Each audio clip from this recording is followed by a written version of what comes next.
단 3주 만에 전 세계 85개국 톱10에 이름을 올린 작품이 있다면, 그리고 그 작품의 인기가 4년 전 공개된 또 다른 시리즈까지 끌어올렸다면 믿을 수 있을까? 지금 넷플릭스에서 벌어지고 있는 이 기이한 동반 흥행 현상의 중심에는 단 한 사람, 배우 김무열이 서 있다. 그리고 그 뒤에는 그를 3번이나 같은 카메라 앞에 세운 한 감독의 손길이 있다.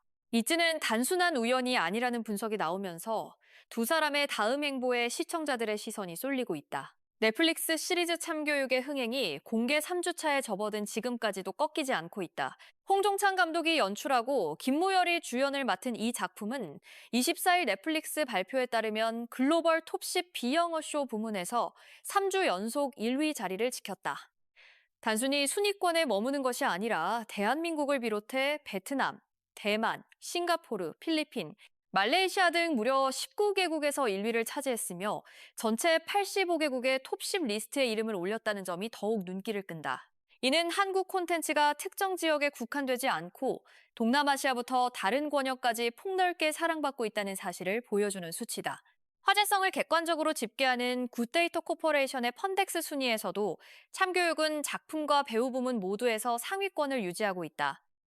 이는 단순히 시청 횟수만 높은 것이 아니라 시청자들이 실제로 작품과 출연 배우들에 대해 활발하게 이야기를 나누고 있다는 의미로 해석된다. 특전사 출신의 교권보호국 감독관 나화진을 연기한 김무열의 절제된 카리스마가 이러한 화제성을 견인하는 핵심 요소로 꼽힌다. 흥미로운 지점은 참교육의 인기가 같은 제작진이 만든 또 다른 작품의 역주행으로까지 이어졌다는 사실이다. 홍종찬 감독과 김무열이 처음으로 손을 맞잡았던 시리즈 소년심판이 참교육의 흥행 기류를 타고 다시금 순위권에 진입했다. 소년심판은 2022년 처음 공개됐을 당시 역대 넷플릭스 비영어권 차트에서 1위를 기록했던 화제작으로 소년범죄와 사법 시스템을 정면으로 다루며 사회적 반향을 일으킨 작품이다. 4년이 지난 지금 새 작품의 인기가 옛 작품을 다시 끌어올리는 보기 드문 선순환 구조가 만들어진 셈이다. 이 같은 흐름 속에서 가장 큰 관심을 모으는 것은 역시 김무열과 홍종찬 감독의 3번째 만남이다. 두 사람은 넷플릭스의 새로운 시리즈 퍼스트 닥터에서 다시 한번 함께 작업하게 된다. 퍼스트 닥터는 벼랑 끝에 몰린 의사 허지환과 존폐의 기로에선 소아외과를 배경으로 가장 여린 생명을 마주하는 의료 현장의 최전선에서 벌어지는 숨가쁜 이야기를 그릴 예정이다. 캐스팅 명단에는 허지환 역의 정여원을 비롯해 하윤경, 백현진, 김종수, 그리고 김무열이 이름을 올리며 묵직한 라인업을 완성했다. 퍼스트 닥터에서 특히 주목할 점은 단지 감독과 배우만 다시 만나는 것이 아니라는 사실이다. 소년심판의 극본을 집필했던 김민석 작가 역시 이번 작품에 합류한다. 김민석 작가는 소년심판으로 2022년 백상예술대상 TV 부문 극본상을 수상한 바 있는 만큼 그가 다시 홍종찬 감독, 김무열과 한자리에 모인다는 사실 자체가 작품에 대한 기대치를 한층 끌어올리고 있다. 홍종찬 감독은 그동안 디어 마이 프렌즈, 소년심판, 미스터 플랑크톤 등을 연출하며 인간 내면의 섬세한 결을 짚어내는 연출력으로 평가받아온 인물이다.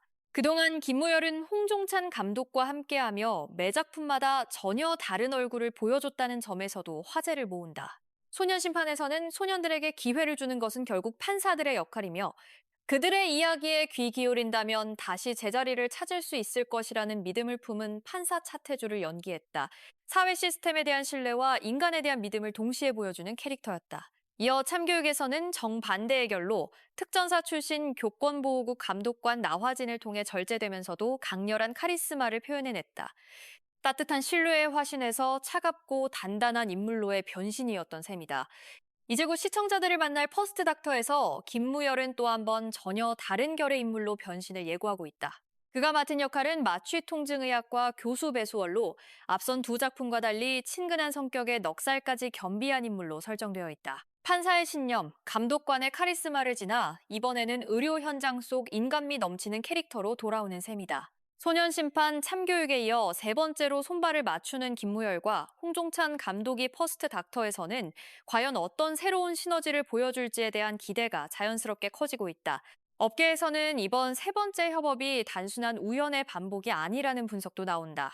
한 감독과 한 배우가 3번에 걸쳐 호흡을 맞추면서도 매번 전혀 다른 장르와 캐릭터를 선택했다는 점은 두 사람 사이의 단단한 신뢰와 동시에 새로운 도전을 두려워하지 않는 합의가 존재한다는 것을 보여준다. 사법 드라마에서 교육 현장을 다룬 스릴러로 다시 의료 휴먼 드라마로 이어지는 행보는 한국 콘텐츠가 특정 장르에 머무르지 않고 다양한 사회적 주제를 폭넓게 다룰 수 있다는 가능성을 보여주는 사례로도 평가받는다. 한편 참교육과 소년 심판의 동반 흥행은 비단 두 작품에만 머무르지 않을 가능성이 크다는 전망도 나온다. 두 작품이 다루는 사법제도, 교육 현장, 그리고 사회 시스템에 대한 문제의식이 전 세계 시청자들에게 보편적인 공감대를 형성하고 있다는 점에서 향후 공개될 퍼스트 닥터 역시 의료 시스템이라는 또 다른 사회적 화두를 통해 비슷한 반향을 일으킬 수 있다는 기대가 모인다. 정려원이 연기할 허지환이라는 인물 역시 벼랑 끝에 몰린 의사라는 설정을 통해 앞선 두 작품 속 인물들이 보여줬던 신념과 갈등의 서사를 의료 현장으로 옮겨올 것으로 보인다.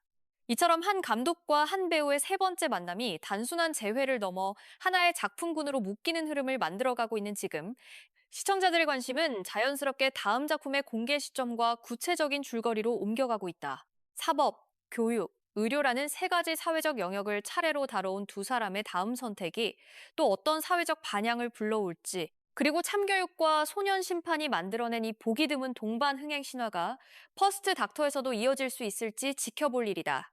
여러분은 소년 심판, 참교육, 그리고 곧 공개될 퍼스트 닥터 중 어떤 작품에서의 김무열이 가장 인상적이었나요? 댓글로 여러분의 생각을 남겨주시고 새로운 소식이 궁금하다면 좋아요와 구독 부탁드립니다.